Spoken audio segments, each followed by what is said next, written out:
काय सांगाल? काल अनिल शेठ पाटील यांनी तुमच्यावरती भ्रष्टाचाराचे आरोप केले, याबद्दल काय सांगाल?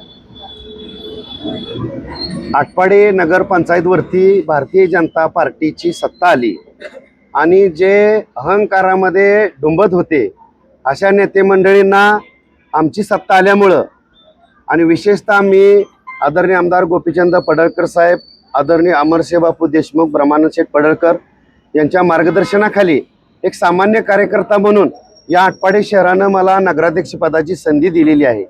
आता विरोधकांना आज तालुका पंचायत असेल, जेडपीमध्ये ते म्हणतात आम्ही बाजी मारली, मैदान मारलं, पण आटपाडी शहर म्हणजे तालुक्यातल्या सर्व प्रशासकीय असेल महत्त्वाच्या कार्यालयांचं मुख्य केंद्र आहे आणि ही केंद्र त्यांच्या हातातून निसटल्यामुळं त्यांच्या मनामध्ये एक शल्य बोचते. ते जणू काही सत्यविना माशेची तडफड होते अशी त्यांची अवस्था झाल्या आणि त्यामुळं जो तो उठतो या नगरपंचायतीवरती बेताल आरोप करतो. नुकतेच आता हे झाले नवीन पाटील, परवा आदरणीय सन्मान्य तालुक्याच्या नेत्यांनी सुद्धा इथंच कार्यक्रम झाला आणि त्यांनी सुद्धा वक्तव्य केलं की नगरपंचायतच्या कारभाऱ्यांनी शासनाचा निधी माघारी घालवण्याचं महापाप करू नये. तर मला वाटतं त्यांचा पंचायत समिती जेडपीचा अभ्यास भरपूर असेल, परंतु नगरपंचायतचा अजून त्यांनी अभ्यास अधिक केला असता तर बरं झालं असतं. तर जो निधी शासनाकडून आलेला होता 2022, 23, 24 सालातला आणि याच्यामध्ये निधी माघारी कुठला गेलाय? आता निधी हा माझ्या माहितीप्रमाणे 7,20,00,000 रुपये जो 3 वर्षामध्ये माघारी गेलाय. तो कोणामुळे गेला, का गेला? तर त्या काळात तर प्रशासक होता, त्या प्रशासकावर कंट्रोल कोणाचं होतं? त्यांचंच होतं ना. आता ते अंग झटकतील, आमचा काय संबंध, प्रशासक होता. अर्बन प्रशासकाला कळसूत्री बाहुलीगत चावी फिरवत होता कोण? हे सुज्ञ आणि सामान्य जनता ओळखून आहे. 7,20,00,000 रुपयेचा निधी जो या ठिकाणी नगर विकास विभागाकडून 9 जून 2022 दांडोरमा स्मशानभूमीचा 10 लाख, काळामाळ हनुमान मंदिर, प्रकाशवाडी नाथ मंदिर 20 लाख, 5 जुलै 2022 PWD कार्यरत यंत्रणा होती त्यांच्याकडून ही स्मशानभूमी, Sagarmala road, Sarkarwada garden, Indian gas यांच्या शेजारचा भाग विकसित करणे, त्याचबरोबर स्मशानभूमी, मुख्य स्मशानभूमी 70 लाख, सागरमळा रोड स्मशानभूमी 50 lakh, Sarkarwada garden 20 lakh, Indian gas शेजारी विकसित करणे 20 लाख.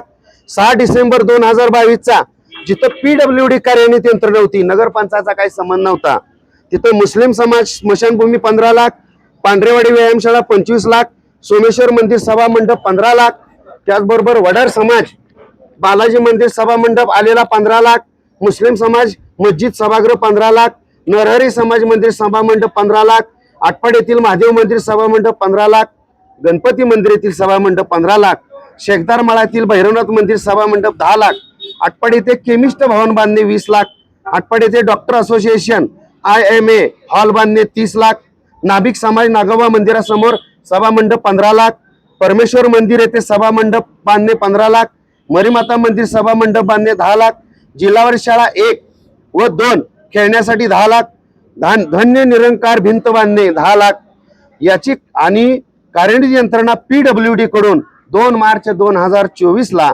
पोस्ट ऑफिस जवळ मोकळ्या जागे सांस्कृतिक भवनसाठी 40 लाख आले होते. आणि महत्वाचं इमारत निधी नगरपंचायतची 4,25,00,000 मंजूर होते, पैकी 1,50,00,000 रुपये ते निधी नगरपंचायतकडे अद्याप आलेला नाही. कलेक्टर ऑफिस म्हणजे कलेक्टर साहेबांच्या खात्यावरतीच तो निधी आहे. आणि याचं कारण का? तर अजून त्यांनी जे गोडाऊन जवळची इमारत बांधणीसाठी जागा सुचवली होती, परंतु जोपर्यंत या नगरपंचायत मालकीची जागा होत नाही तोपर्यंत कुठली इमारत किंवा नगरपंचायतला फंड खर्च करता येत नाही. फक्त हे पोकळ वल्गना करतायत, घोषणा करतायत, मग आम्ही एवढे निधी आणले, तेवढे निधी आणले, मग हा निधी जागेअभावी जर नगरपंचायतची मालकीची जागा जोपर्यंत होत नाही तोपर्यंत शासनाचे अनेक निधी येतात आणि जागा जर नसेल, काही ठिकाणी खाजगी मालकी आहे, काही ठिकाणी वडापत्र आहे, काही ठिकाणी PWD ची हक्काची जागा आहे. मग असे जे निधी आहेत हे निधी नगरपंचायत मालकीची हक्काची जागा नसल्यामुळं माघारी गेलेले निधी आहेत, जवळजवळ 7,20,00,000 रुपये. तर सन्माननीय नेत्यांनी, जबाबदार नेत्यांनी बेजबाबदार वक्तव्य किमान इथून पुढे तर टाळावीत आणि नगरपंचायतला विनाकारण बदनाम करण्याचा. अरे आम्ही 18 जानेवारीला तर आमची पहिली मिटिंग झाली. आज 3 महिने झाले कारभार खऱ्या अर्थानं सुरू व्हायला. निवडणूक 2 डिसेंबरला झाली, 21 डिसेंबरला निकाल लागला. त्यानंतर प्रशासकीय पदभार आमचा पहिली मिटिंग 18 जानेवारी 2026 ला झाली.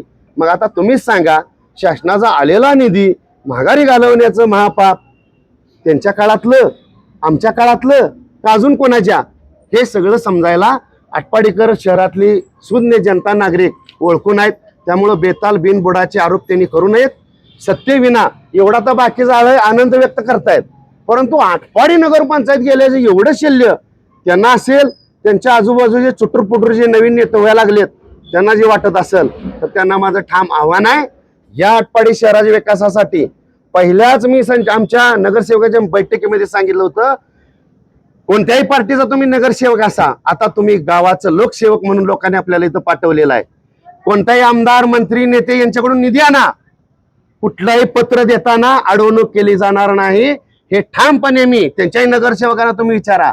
आज सुद्धा आमचे संभाजी देशमुख यांनी बाहेरून निधी काय जर आणायचं त्यांनी ठराव मागणी केली, आम्ही मंजूर केला.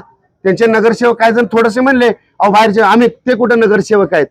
तर नगरसेवक सोडून नागरिकांनी सुद्धा जर बाहेरनं निधी आणायचं कुणीकडून यंत्रणा लावली, तर त्यांना सुद्धा एक आटपाडीचा एक सामान्य कार्यकर्ता जर नगराध्यक्ष सुशिक्षित म्हणून या लोकांनी मला निवडून दिलंय याची जाण आणि भान ठेवून मला पुढे जायचं आहे. 23/8/2023 ला एक व्हिडेकी फॅसिलिटी सर्व्हिसला एक टेंडर मिळालं होतं. त्याची रक्कम होती 1,05,86,000.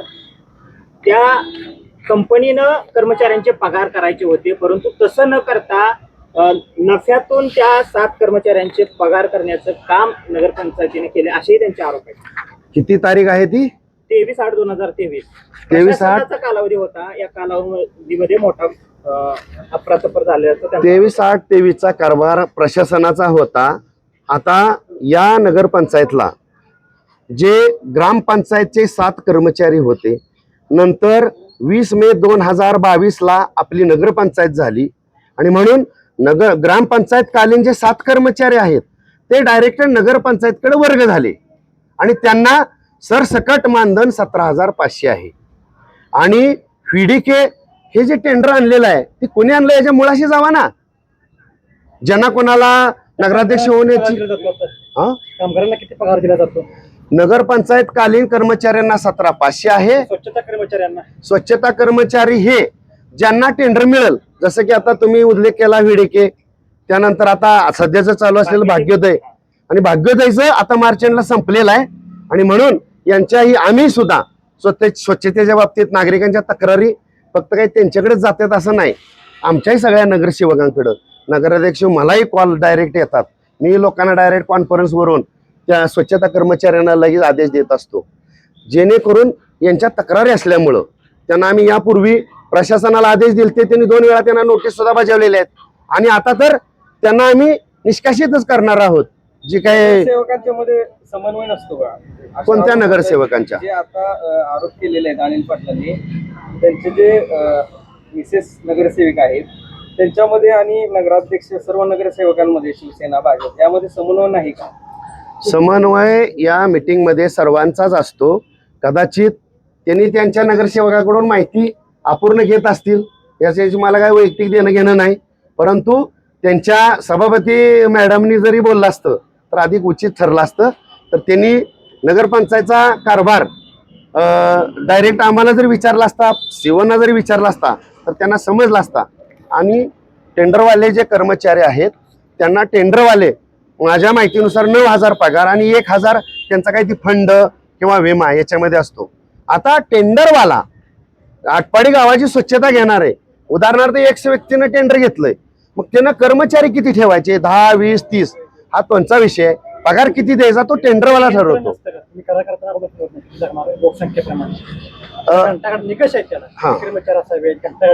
त्यांनी त्यांच्या बायलॉज मध्ये सर्वसाधारण 20 ते 25 कर्मचारी, त्यानंतर घंटागाडी किंवा कचरा गाड्यासाठी 25 कर्मचारी आहेत. आणि आता घंटागाड्या 5 आहेत पैकी कार्यरत कार्यरत 3 आहेत आणि ट्रॅक्टर एक चौथा आहे. 2 घंटा एक गाडी बिघडलेली आहे, त्यापैकी 2 गाड्या नगरपंचायतच्या आहेत. त्या 2 गाड्या जो टेंडरवाला असतो त्याच्याकडे आपण देतो, त्याचं भाडं आपल्या नगरपंचायतला एक त्याच्या भाडे रूपाने आपल्याला उत्पन्न त्याचं मिळत असतं. विजयलक्ष्मी कॉटन मिल्स आहे त्या कंपनीकडून तुम्ही बोगस बिल घेऊन हे अप्रतपर केलेले आरोप आहेत त्यांचे. तो काटा अनेक दिवसापासून बंद आहे. तो आरोप कोणाचा आहे? अनिल शेठ पाटलांचा आरोप आहे. त्याच्यावरती तुमच्या सह्या सुद्धा आहेत. मुळात ज्यांनी आरोप केलेले आहेत त्यांनी काचेच्या घरात राहून दुसऱ्याच्या घरावर दगड मारण्याचा प्रयत्न करू नये. त्यांचे सुद्धा अनेक कारनामे आमच्या हातामध्ये आहेत आणि योग्य वेळेस ते आम्ही बाहेर काढूच. शिवाय जो वजन काट्याच्या संदर्भानं त्यांचा जो विषय आहे, टेंडरवाला काय करतो, त्याचे डॉक्युमेंटरी ऑफिसला जमा करतो आणि त्या प्रत्येक पावतीवरती तो स्वतःची साईन मारतो व्हेरीफाईड म्हणून. जर एखाद्या व्यक्तीनं पावती जोडली आणि स्वतःची सिग्नेचर असेल तर प्रशासन एवढ्या खोलात, जर त्यांना खोलात जायचं असेल तर माझं त्यांना खुलं आव्हान आहे, जर त्यांच्यात हिंमत आणि धमकच असेल तर ही विजयदेवी कॉटन मिलच्या पावत्या आज तिथं, ती विजयदेवी कॉटन मिल कोणाच्या ताब्यात आहे? बँकेच्या जिल्हा बँकेच्या ताब्यात आहे. बरोबर, जिल्हा बँकेच्या ताब्यात आहे. जिल्हा बँकेला इथले संचालक आहेत का नाही कोण त्यांच्या विचारधारेतले, त्यांच्याकडे जावं. आणि माझं मुळात खुलं आव्हान आहे, जर त्या यंत्रणेने जर या टेंडरवाल्याला पावत्या दिल्या असतील तर त्या यंत्रणेवरती माग पुढे आम्ही फौजदारी गुन्हा दाखल करायला सुद्धा थांबणार नाही. बिनबुडाचे आरोप त्यांनी करू नयेत. आणि त्यांनाही माझं सांगणं आहे, तुम्ही खोलात जावा. काहीतरी हा नगराध्यक्ष त्यांना आवडत नसेल पण गावाला आवडलाय ना, गावाला आवडलाय. ते बिल आले. आम्ही 18 जानेवारीला फर्स्ट मीटिंग झाली आणि माझे जे इथं तुमचे कर्मचारी स्वच्छतेचे इथं पाठीमागे त्यांना मी बोलूनच ठेवलंय. जे त्यांचा आरोप आहे ना 5-6 कर्मचारी आहेत त्याने इथं यावं. तुम्ही पण आता डोके मोजा की ते तुम्हाला दाखवतो टेंडरवाले कर्मचारी. तर त्यांना ऐका ना, पावत्या त्यांनी विजयदेवी कॉटन मिलच्या जोडलेल्या आहेत. मग काटा बंद आहे का जुना आहे ते आता त्यांनी मुद्दा घेतलाय. परंतु मग बिल कशी मंजूर झाली? ऐका, 1 मिनिट. 4 महिने झालं या स्वच्छता कर्मचाऱ्या बिचाऱ्यांना 9,000 पगार आहे. यांच्या चुली बंद पडल्या होत्या. आम्ही सत्तेत येऊन 1-2 महिना होतोय तर यांनी सगळी कैफियत मांडली, सर आमचे 4-4 महिन्याचे पगार नाहीत. तेवढं मग पगार नाहीत तर मिसगाईड नाही. तुम्ही समजून घ्या नागेशराव. कसे काय बिल देऊ शकता असे त्यांचे आरोप आहेत. कसे नफ्यातून का बिल दिले? नफ्यातून बिले त्यांना दिलेली नाहीत. त्यांनी अभ्यास करावा. टेंडर दिला असताना जे 7 कर्मचारी आहेत, तुम्हीही समजून घ्या, जे 7 मूळचे कर्मचारी आहेत ते नगरपंचायत अंडरच आहेत. आणि जे टेंडरवाला भागवदेवाले आहेत त्यांचे हे जे काय 22-25 कर्मचारी ते त्यांचे आहेत. त्यांचे पगार पूर्वी ठेकेदार देत होते. त्यांचं तिकडे लक्ष नसेल म्हणून त्यांना दिसत नसतील. कर्मचारी आहेत, स्वच्छता करते, त्यांना विचारा. हा, काही कच्चे दुवे असतील हे स्ट्रॉंग करण्यासाठी भाग्योदय सारखे बेफिकीरपणे वागणारे एजन्सीज आहेत. त्यांना आम्ही यापूर्वीही प्रशासनानं आम्ही सत्य येण्या अगोदर 2 नोटिसेस दिलेल्या आहेत. आणि इथून पुढे तसला टेंडरवाला इथं येणार नाही. आणि गावाची हाल म्हणजे आम्हाला सुद्धा ते नकोच आहे. म्हणून आम्ही नक्कीच दक्षता घेऊ.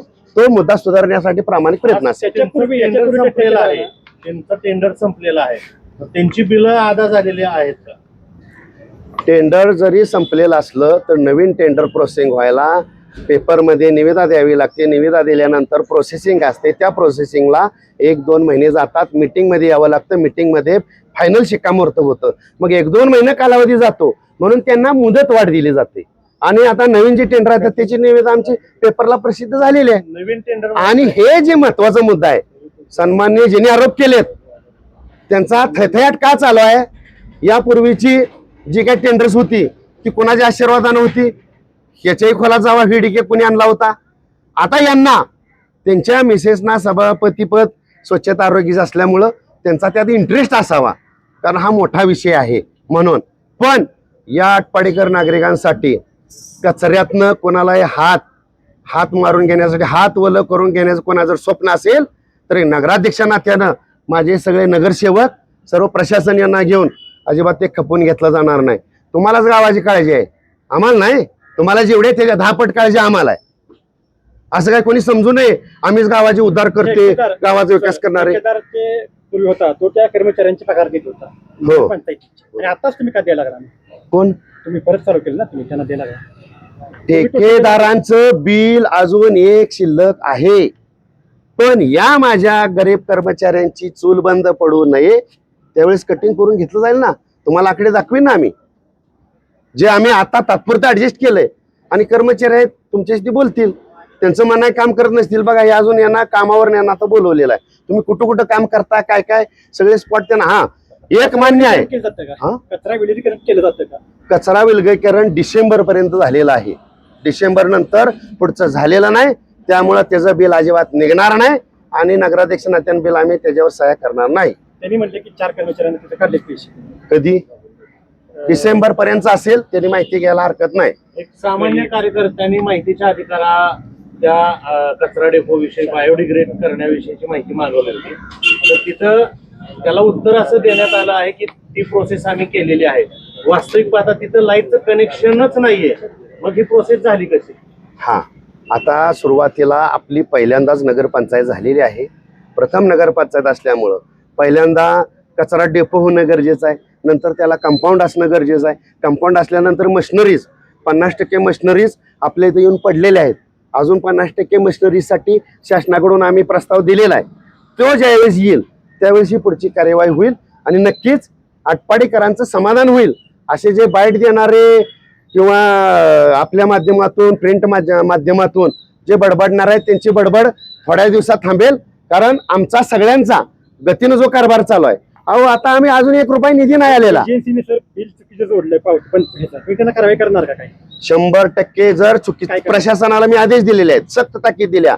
जर याच्यामध्ये बोगस ती पावती असेल तर बोगस पावती देणाऱ्यावर फौजदारी झाली पाहिजे, गुन्हे दाखल करा. आजच निर्देश दिले आजच्या मीटिंग मध्ये. आणि बोगस जोडणारा कोण आहे तर त्याची एजन्सी ब्लॅकलिस्टेड करा. त्याचा ठराव आम्ही आजच्याच मीटिंग मध्ये घेतलेला आहे.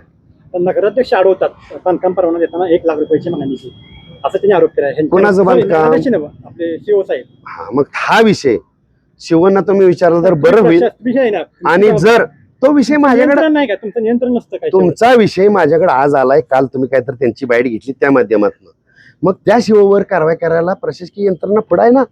तिकडे जावं, त्यांनी दाद मागावी. आणि शिव दोषी आढळले तर आम्ही त्यांना पाठीशी घालणार नाही. तुमच्याकडे येणार, तुम्ही त्यांच्यावरती नियंत्रण तुमचं पाहिजे.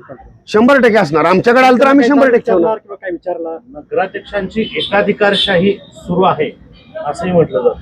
हा नगराध्यक्ष 17 प्रभागातल्या लोकांनी निवडून दिलेला आहे, म्हणून लुंग्या सुंग्यांनी एकाधिकारशाही म्हणलं म्हणून काय त्याला दाद देण्याची काय एवढीच काय मला गरज वाटत नाही. तर 2023ला विडेकीला जे टेंडर दिलं होतं ते 1,05,86,000 होतं. त्यानंतर 25ला ते टेंडर पुन्हा 1,28,00,000 नेलेलं आहे. टेंडर वाढवले का वाढवले याची चौकशी केली का तुम्ही? आता 25 सालापर्यंत 24 सालाचं म्हणत असाल तर यापूर्वीचा सगळा प्रशासकीय कारभार त्यांचे सन्माननीय जवळचेच नातलग किंवा ते ज्यांना मानत असतात यांचं त्याच्यावरती कंट्रोल होतं. तुम्ही त्यांच्याकडे माझे बाण आहेत, तुम्ही थेट त्यांना विचारू शकता. आता याच्या पूर्वीचं टेंडर आहे ते वाढवून येणार की पहिलं ज्या 2 टेंडरचा रेशो आहे त्याप्रमाणेच होणार? दोन टेंडर मधला जो रेशिओ आहे 5-10 लाख इकडं तिकडं वाढू शकतात. कारण का आता जी गचाळ यंत्रणा तुमच्या माध्यमातून आणि मलाही थोडीशी जाणवल्यामुळे आम्ही सगळ्यांनी नगरसेवकांनी ठाम निर्धार केला, जे अशी गचाळ सेवा देत आहेत अशांना जवळ सुद्धा टेकून घ्यायचं नाही. पारदर्शी कारभारासाठी तुमच्या परस्पर सांगेन, मी स्वतः BVG या एजन्सीला संपर्क केला, कारण त्यांचं नाव मोठं आहे. बेंगलोर सारख्या म्हैसूर सारख्या सिटीमध्ये काम करतात, परंतु त्यांच्या MD कडून सांगितलं की आम्ही एवढे कमी रकमेचे टेंडर्स काय आम्ही घेत नाही, मोठ्या रकमांचा असेल तर आम्ही स्वीकारतो.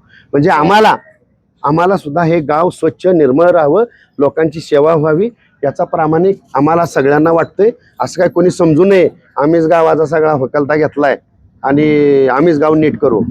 काल अध्यक्ष तानाजीराव पाटील यांनी सांगितलं की आलेला निधी माघारी घालवू नका. म्हणजे एकंदरीत काय सांगायचं होतं त्यांना, काय सुचवायचं केलं त्यांनी? आता ते तुम्हाला यापूर्वी सांगितलेलं आहे, सन्माननीय नेत्यांचा अभ्यास मोठा आहे, परंतु नगरपंचायतच्या माध्यमातून कदाचित त्यांनी अभ्यास थोडासा अपूर्ण ठेवला असेल. तर आता मी सगळी जी लिस्ट वाचून दाखवली, काही PWT कार्यान्वित असणारे यंत्रणेचे निधी होते, काही आपल्या याचे तहसील कचेरी असेल, त्यानंतर काही खाजगी जागा असल्यामुळं तो निधी माघारी गेलाय 7,20,00,000. याच्यामध्ये आता इमारती सुद्धा जे म्हणतायत ती अजून गोडाऊनची जमीन नगरपंचायतच्या नावावर अजून यांनी करून घेतली नाही. मग 3-3.5 वर्ष हे जे सांगताय 200-250 कोटीची कामं केली, मग तुम्हाला साधी नगरपंचायतची जागा का नगरपंचायतच्या गोडाऊनची जागा नगरपंचायतच्या ताब्यात का तुम्ही घेतली नाही? उगाच विकासाच्या वल्गना गप्पा थापाईने मारू नयेत.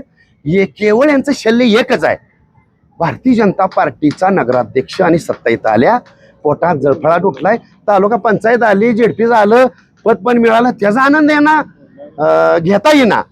केवळ शल्य आणि दुःख एवढं आहे की नगरपंचायत आपल्याला मिळाले नाही, कारण तालुक्याचं सेंटर पॉइंट आहे आणि प्रामाणिक आमची नीती साफ आहे, स्वच्छ आहे आणि 1,00,000 शासनाची पगार त्या सेवेवरती बलिदान देऊन या आटपाडी शहराची सेवा करण्यासाठी हा कार्यकर्ता नगराध्यक्ष आदरणीय आमदार पडळकर साहेब, बापूसाहेब, ब्रह्मानंद शेठ यांच्या मार्गदर्शनाखाली काम ठामपणे करतोय. 5 वर्षामध्ये यांना बोलायला एक शिल्लक जागा राहणार नाही. म्हणून आता सारखं ब्लेम करायचं, नगरपंचायत बदनाम कशी होईल असं काम करायचं, म्हणजे जेणेकरून आम्हाला काय सुचू नये. अरे बाबांनो, आम्ही पण मोठ्या तालमीत तयार झालेले सगळे नगरसेवक नगराध्यक्ष आहे. असं काय आम्ही पण काय कच्च्या गुरुचं चलन आहे आणि गावाला आम्ही दाखवून देऊ. जे जे आव्हान असतील ते आम्ही शिरावरती घेऊ आणि गावाला आनंद अभिमान वाटेल. थांबा ना, 3रा महिना आहे, 4था 4-6 महिने उद्या नवीन एखाद कचरा टेंडरवाले उद्या त्यांच्या मुंडेवर जर पाय उभा ठेवून स्वच्छतेसाठी आम्ही सुद्धा सगळ्या नगरसेवकांनी एक दिवस गावासाठी आटपाडीच्या स्वच्छतेसाठी उपक्रम राबवला, स्मशानभूमी स्वच्छता केला. आम्ही कुठलंही काम कमी दर्जाचं मानत नाही, परंतु हे येशीतले चमकोगिरीतले जे पुढारी आहेत त्यांना आव्हान आहे, जमिनीवरती या, बिनबुडाचे आरोप करू नका आणि दिव्याखाली भरपूर अंधार आहे. जर काढायचं म्हणलं पोपट तोरणे घर ते स्मशानभूमी आंबेमानातली किती अंतर आहे हो? तर हे आरोप जे केलेले आहेत ते खरे आहेत की खोटे आहेत? पण ते एकंदरीत भ्रष्टाचाराचे आरोप केलेले आहेत. भ्रष्टाचार त्यांनी कागदावरून 1 रुपयाचा भ्रष्टाचार सिद्ध करावा. नगराध्यक्ष पदावर पाणी सोडायला हा युटी जाधव कमी पडणार नाही. त्यांनी राजकीय जीवनात संन्यास घ्यायची मानसिकता आहे का त्यांना विचारा. हे आरोप काय केले असतील असं वाटतं? आता सत्ता नाही ना, आता सांगितलं ना, जळफळाट आपल्या विचाराच्या विरोधातली सत्ता येतं. दुसरं काय असणार आहे? पोटसूळ. त्यांनी जी कागदपत्र सादर केली त्यामधून काय कागदपत्र सादर केली तुमच्याकडे? प्रशासकीय कालावधीतली आकडेवारी आणि चालू स्थितीतल्या आकडेवारींची आकडेवारी त्यांनी दिली. त्यावरून काय आकडेवारी दिली, कशा संदर्भात दिली ते कळू द्या ना. टेंडर विषयी किंवा गाड्यांविषयी. टेंडरचं तुम्हाला सांगितलंच, टेंडरचं तर तुम्हाला सांगितलं. ऑइल मिलची खोटी बिलं सादर करून बिलं पास केलेली आहेत. ही जी काय आहे ते त्यांनी कलेक्टर साहेबांकडे जावं. ते म्हणलेत ना, जावा ना, तुमच्याकडे भरपूर यंत्रणा आहे. मंजुरीच्या प्रोसेस मध्ये तुमचं सही आहे का? कुठल्या जे मंजुरी बिल मंजुरीचे तुमच्या बिल जे या केवळ ह्या करपलेल्या चेहऱ्या मागे बघा, हे सगळे कामगार आहेत, या चेहऱ्यांकडे बघून 4-4 महिने पगार थकले होते आणि पगार त्यांचे निघावेत म्हणून त्या बिलावरती मी प्रामाणिकपणे सही केलेली आहे. पगार टेंडर मधून पगार निघायला पाहिजे ना. टेंडरवाल्याच्या बिलावरती सही केली मी. तीच बिल तुम्ही टेंडरवाल्याचं बिल निघले त्यांचे 4 महिने पगार निघणार आहेत का? ती चुकीचं झालंय असं प्राथमिक दृष्ट्या मग दिसतंय. चुकीचं आहे तर सिद्ध करा ना. त्याच्या व्हेरीफाईड करणारा जो कोण असेल किंवा विजयदेव कॉटन मिलचं पावती देणारा जिल्हा बँकेत ताब्यात आहे, मग जिल्हा बँकेनं पावती दिली का खात्री करा ना. किंवा देणारा कोण आहे तो दोषी आहे. जर दोषी असेल त्याच्या फौजदारीचा आम्ही गुन्हा ठराव घेऊ ना, इथं तो सिद्ध करा. कचरा विलगीकरण झालंच नाही हे असं- डिसेंबर पर्यंतच बिल केलेलं आहे, त्याच्या पुढं बिल निघालेलं नाही. विलगीकरणाचा विषय असेल तर झालंच नाही. मुळात तर ते सगळे टेंडर सगळं बोगस आहे आणि सगळंच बोगस आहे असं कागदपत्रावरून दिसतंय. हे झाला आरोपाचा विषय. वस्तुस्थिती आणि सत्य आणि तथ्य तुम्ही जाणून घ्या आणि मग इथून तुम्ही पुढे आपण म्हणता बोलू. डिसेंबर पर्यंत बिल काढलं नाही. 26/2/2026 9,64,852 रुपयाचं बिल काढले. विलगीकरणाचं चाललंय. टेंडर म्हणजे टोटल वर्षाचं जे काय मला वाटतं 1,28,00,000 टोटल वर्षाचं टेंडर असेल, त्यातला तो एक हप्ता आहे. जो हप्ता काढल्याशिवाय कर्मचाऱ्यांचे 25 कर्मचारी बोगस बिलाची तुम्ही बिल काढताना चौकशी केली नाही? बोगस बिल कुठली? कॉटन मिलची जोडलेली. कॉटन मिल बोगस आहे किंवा नाही हे सिद्ध होईल आणि ते दिलं कोणी याच्या खोलात जाऊया ना, खोलात जाऊया. ते त्यांनी सिद्ध करावं. बोगस बिल कोणी दिलं? त्या टेंडरवाल्यानं लावलं का अजून यांच्याशी संगनमतानं कोणी का अजून या टेंडरवाल्याला हरेश करून यांना अजून काही मलितेचा काय विषय आहे का? हाही चेक करणं विषय महत्वाचा आहे ना. बिलावर तुमची आणि मुख्याधिकारी सही आहे. अहो किती वेळा सांगितलं तुम्हाला, हा किती वेळा सांगितलं.